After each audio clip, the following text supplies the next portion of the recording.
कहना है क्या हो तनी खोल दिखे बढ़िया चलवा ढारी ले बेटी तनी खोल दिखे बढ़िया चलवा ढारी ले बेटी कि आई बानी दूर से रवा के जब चढ़ावे दर्शन दे दी बाबा आई बानी दूर से रवा के जब चढ़ावे दर्शन दे दी बाबा हम आईली दर्शन भक्ति कई कई चीज की सवारी ले बेटी कि तनी खोल दी के बढ़िया आप लोग बोलिए ए बाबा जोर से बोलिए कितनी खोल दी के बढ़िया आज तक के बाड़े खुल ही जाएगा हो तनी खोल दी के बढ़िया चल ठारी ले बेटी तनी खोल दी के बढ़िया चल ठारी ले बेटी तनी खोल दी के बढ़िया चल ठारी ले बेटी नवा सुहावन लागे बड़ी माला भावन लागेला बोले बम के नारा गूंजेला लाखों कांवरिया आवेला देवा घर नगरिया डोले गंगा जी के जय से लहरिया डोले ओ सही कांवरिया डोले गंगा जी के जय से लहरिया डोले ओ सही कांवरिया डोले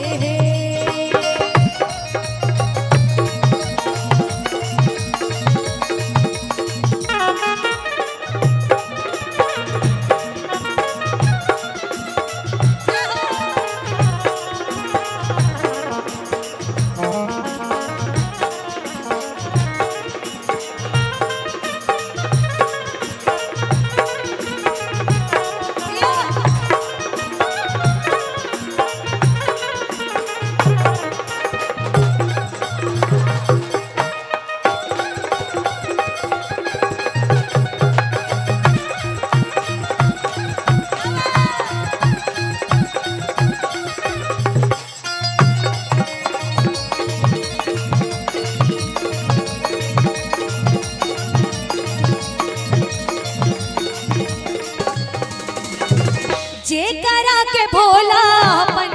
भगवन बतावेले ओह श्री राम नीत सिरवा नवावेले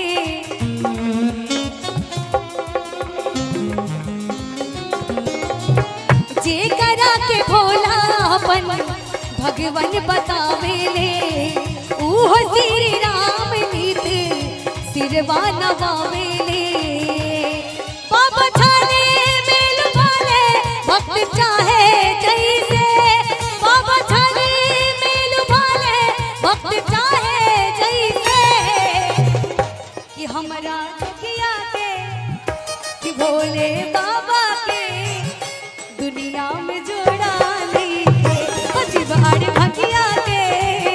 दुनिया में जोड़ा नहीं के बाहो भोले बाबा तो हर गजबे कहानी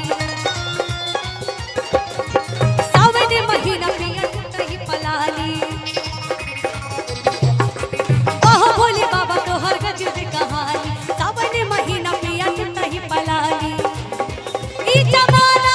मा दीवाना तू न पूछा कोई से ई जमाना मा दीवाना तू न पूछा कोई से काफी देर से हमारे इधर के दर्शक लोग बजा रहे ताली अब थोड़ा माता वेले आप लोग भी कष्ट कीजिए और एक बार हाथों को खोल के ताली बजाइए लंबे लंबे कि हमरा जोगिया के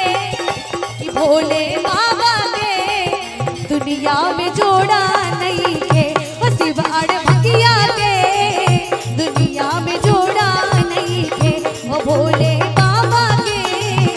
दुनिया में जोड़ा नहीं के शिवाड़ भगिया के दुनिया में जोड़ा नहीं के वो भोले दुनिया में जोड़ा नहीं थे और अंतिम में कि भोले बाबा के किसी बहार भंगिया के दुनिया में जोड़ा नहीं थे और भोले बाबा के दुनिया में जोड़ा नहीं थे और किसी बहार भंगिया के दुनिया में जोड़ा नहीं थे वो बैजू बाबा के दुनिया में जोड़ा नहीं थे वो शिवाड़ भंगिया के दुनिया में